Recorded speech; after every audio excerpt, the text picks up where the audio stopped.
Let me tell you something that most people don't want to hear when they're hurting. Blocking feels strong. It feels like you're taking your power back. It feels like you're saying, I'm done, but I want you to understand this clearly.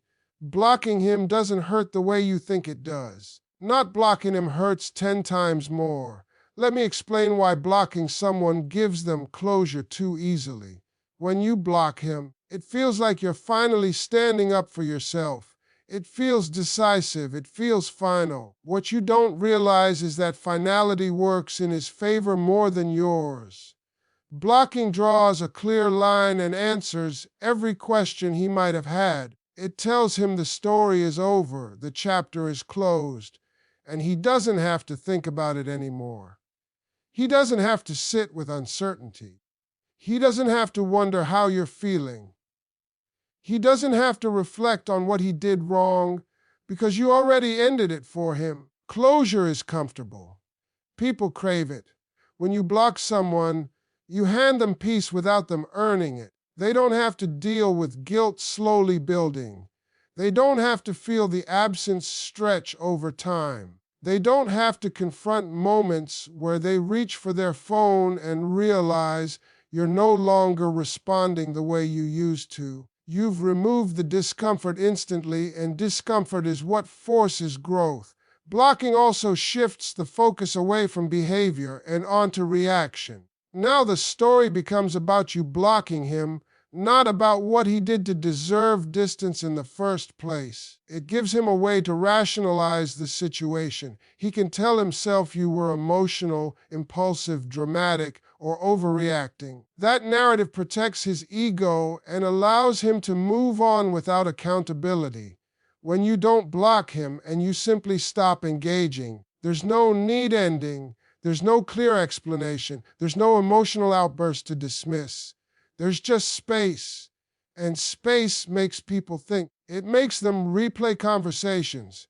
It makes them question assumptions. It makes them feel the slow realization that something has changed and they're not in control of it.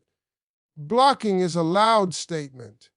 Silence is a quiet one. Quiet statements last longer. Loud actions burn fast and fade. Quiet actions linger. When someone can still see that you exist but can't access you the way they used to, it creates a tension that blocking never does. They don't know what you're thinking. They don't know where they stand.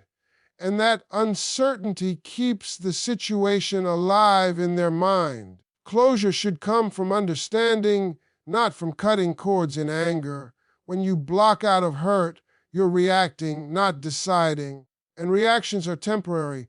Decisions are permanent. Silence gives you time to decide without locking yourself into an emotional choice you might later question. Most importantly, blocking too quickly robs you of your own growth. It bypasses the discipline of emotional control. It gives you instant relief, but it doesn't teach you how to sit with discomfort, how to detach without bitterness, how to walk away calmly. And those skills matter far beyond one person. Blocking ends the story fast. Silence lets the truth reveal itself slowly. Let me tell you why silence creates a deeper emotional impact than any argument ever could. When you speak, explain, or confront, you give the other person something to hold on to. You give them words to twist, emotions to analyze, and reactions to justify their behavior. Conversation keeps things alive on the surface. Silence pushes everything underneath, where the truth actually lies. When you go silent without blocking, it disrupts expectations. People are prepared for anger. They're prepared for tears. They're prepared for accusations and long messages. What they're not prepared for is nothing. No explanation, no reaction, no emotional access. And when expectations are disrupted, the mind goes into overdrive trying to fill in the gaps. Silence removes control. When you're reacting, the other person still feels influential. They know what to say to trigger you. They know how to pull a response out of you. But when you stop engaging, that influence disappears. They don't know what you're thinking anymore. They don't know how you feel. They don't know where they stand. and uncertainty is deeply uncomfortable. See, words can be dismissed, but silence cannot. If you argue, they can say you're emotional. If you explain, they can say you're overthinking. If you block, they can say you're immature. But silence leaves no label. There's nothing to attack, nothing to debate, nothing to blame. Just a noticeable absence that keeps showing up in quiet moments. Silence forces reflection because there's no distraction. There's no conversation to redirect attention. There's no conflict to focus on. There's just time, and time brings memory. They remember how you used to show up, how you used to care, how you used to be present, and now that presence is missing. That's when the impact sinks in. When you stay silent, you also protect your dignity. You don't lower yourself into emotional exchanges that go nowhere. You don't say things you'll later regret. You don't chase understanding from someone who may never be capable of giving it. You let your absence communicate what words never could. Silence also changes you. It teaches you restraint. It teaches you patience. Teaches you that not every feeling needs immediate expression. You start realizing how powerful it is to sit with emotions instead of dumping them on someone who caused them. You become less reactive and more intentional, and that shift is noticeable. People often confuse silence with weakness, but silence requires strength. It requires emotional maturity. It requires confidence in your worth without needing constant validation. When you stop explaining yourself, you signal that you trust your decision enough not to defend it. Silence also reveals intentions. If someone truly cares, they'll feel the distance and try to close it with effort, not excuses. If they don't, the silence will expose that too. Either way, you gain clarity without exhausting yourself. And here's the truth most people avoid. Silence doesn't just affect the other person. It frees you. It breaks the habit of emotional dependence. It stops you from seeking closure through conversation and teaches you to create closure through understanding. You stop waiting for answers and start watching behavior. Silence isn't about winning, it's about peace. It's about choosing emotional stability over temporary relief. And when you choose silence with intention, it speaks louder than anything you could ever say. Let me explain why access equals comfort and why removing it can create the kind of discomfort that makes people think twice about their actions. Most people don't realize how much they take for granted the people who are always available to them. When someone knows they can reach you anytime, text you anytime, talk to you anytime, they relax. They stop checking themselves. They stop considering how their words or actions affect you. Comfort creates a sense of security, and security often leads to carelessness. They assume you will always be there, no matter what they do, and that assumption is dangerous for your peace. When you give unrestricted access, you give someone the freedom to take without consideration. They can be late with responses, ignore your feelings, make mistakes, and assume that your presence will cover for them every time. They don't have to worry about boundaries because they know your energy is always available. But energy is precious, and giving it away without reciprocity slowly drains you. Access, when taken for granted, becomes a tool that shifts power away from you and into their hands.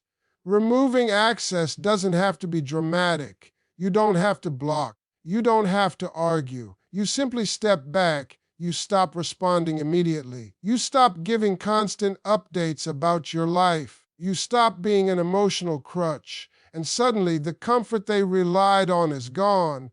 That absence creates tension, and tension forces reflection. For the first time, they realize that their actions have consequences. They realize that you are not an infinite resource to be used at will, and that realization is powerful. When access is removed, the void becomes noticeable in everyday life. Things they once counted on, your attention, presence, your engagement, are no longer guaranteed.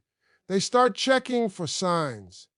They start asking questions internally. Why isn't she responding the way she used to? Why does it feel different now? Why do I feel the emptiness where her presence used to be? That void becomes a mirror, reflecting their choices back at them without you having to say a word. Silence combined with absence communicates more than arguments ever could. Removing access also teaches self-respect. When you step back and limit your availability, you prioritize your peace over someone else's convenience. You stop bending over backwards for validation. You stop over-explaining. You stop giving emotional labor that isn't reciprocated. That step alone transforms your interactions. You go from being reactive to being intentional. Your absence becomes a lesson in boundaries, and boundaries are the foundation of healthy relationships. This kind of intentional absence forces growth for both parties. They learn to evaluate their own behavior. They are confronted with the reality that someone they assumed would always be there can actually withdraw. And you, on the other hand, learn that your value isn't measured by constant availability. You learn that protecting your peace and energy is more important than seeking immediate reactions or forcing closure.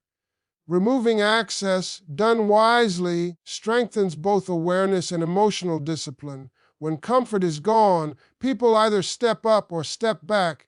Either way, clarity emerges. Those who value you will recognize their mistakes and make an effort. Those who don't will fade away, showing you who truly deserves your presence. And in that process, you gain control, you gain peace, and you learn the power of presence and absence in shaping relationships. Let me explain why detachment shifts power back to you and why it's far more effective than confrontation or blocking. Most people think strength is reacting, responding, arguing, or demanding answers when someone hurts them. They believe that by speaking up, they regain control, prove a point, or show that they won't be taken lightly. But what they don't realize is that reacting gives the other person something to respond to. It keeps them engaged, gives them a way to defend themselves, and allows them to avoid reflecting on their own behavior.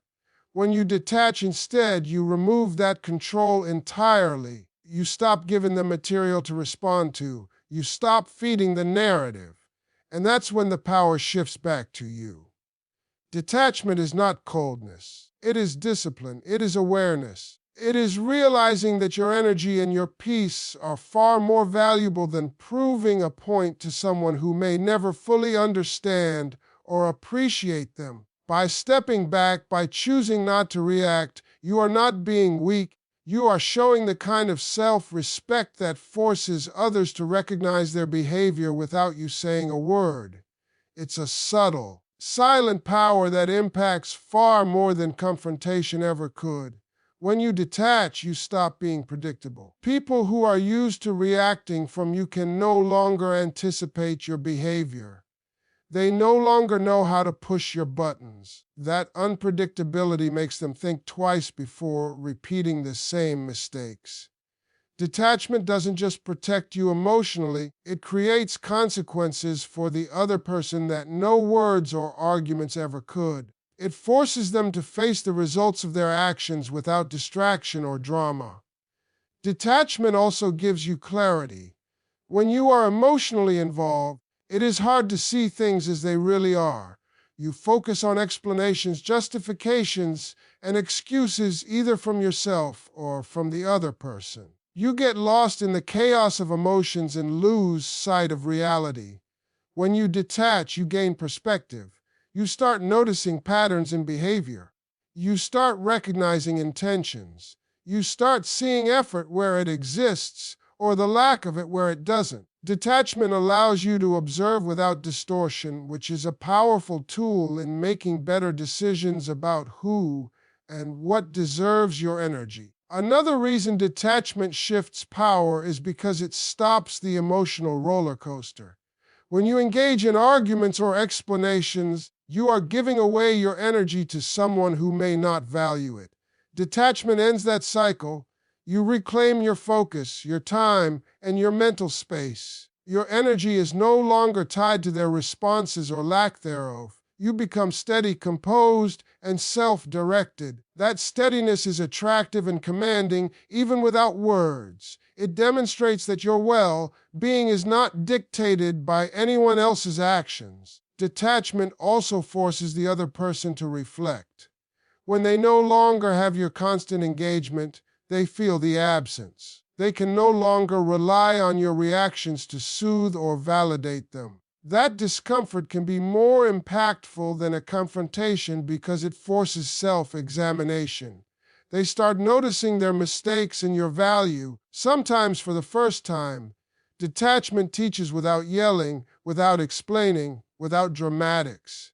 It's the quiet lesson that carries the deepest weight. Finally, detachment is a practice of self-control. It teaches you to respond from intention rather than emotion. It ensures that your peace comes first and that you are no longer giving your power away to someone else's mistakes or misbehavior. By detaching, you shift power back to yourself, regain clarity, and protect your emotional well-being in a way that reaction, confrontation, or blocking could never achieve. Let me tell you something most people don't fully understand. Absence forces reflection, and it hurts in a way that reaction never can. When someone hurts you, your instinct is often to react immediately. You want to speak, explain, demand answers, or even block them to show them the pain they caused. And while all of that might feel satisfying in the moment, it doesn't leave a lasting impact. True impact comes from stepping back, from creating space, from allowing your absence to speak louder than any words ever could. Absence doesn't just remove your physical presence or your responses, it removes the emotional energy they've become accustomed to. And that absence is heavy. It lingers. It forces them to think, to feel, and to reflect on the consequences of their behavior. When you remove yourself without slamming the door, without giving them an immediate explanation, it triggers something deep inside them. Suddenly, they realize you're no longer available on demand. They notice that the messages they used to take for granted are no longer answered immediately or sometimes at all. They feel a gap where your presence used to be. That gap is uncomfortable, and discomfort forces introspection. It makes them revisit their actions. It makes them consider how they treated you, how they ignored your feelings, or how they mismanaged the space you gave them in their life. This kind of reflection is deeper than any argument could ever achieve because it comes from self-awareness rather than reaction. Absence also forces them to confront their own behavior without deflecting blame. When you engage in arguments, explanations, or emotional outbursts, it's easy for someone to turn the situation back on you. They can say, "You're too sensitive," or "You're overreacting," or "You're making it a bigger deal than it is." That's how conversations often go. They shift focus from their actions to your response. But when you step back and remain absent, there's no response to manipulate. There's no emotional ammunition to twist. There's nothing for them to blame but their own choices. And that kind of forced reflection is uncomfortable in the best possible way. It's a mirror that shows exactly how they acted without any distortion or distraction. Absence also creates curiosity, which is a powerful tool. When someone realizes you are no longer as accessible, they begin to wonder. They begin to replay past moments in their mind, noticing the little things they may have taken for granted, the way you supported them, the times you forgave, the moments of patience they assumed would never end. That curiosity turns into awareness, and awareness turns into understanding. By simply not being there as much, you allow them to feel the weight of their actions without you having to say a word. Your absence does what arguments, explanations, emotional confrontations never could. It creates internal reckoning. Furthermore, absence teaches you self-respect and strengthens your emotional discipline. Walking away without reaction requires patience, restraint, and control over your own impulses. It's not about punishing the other person.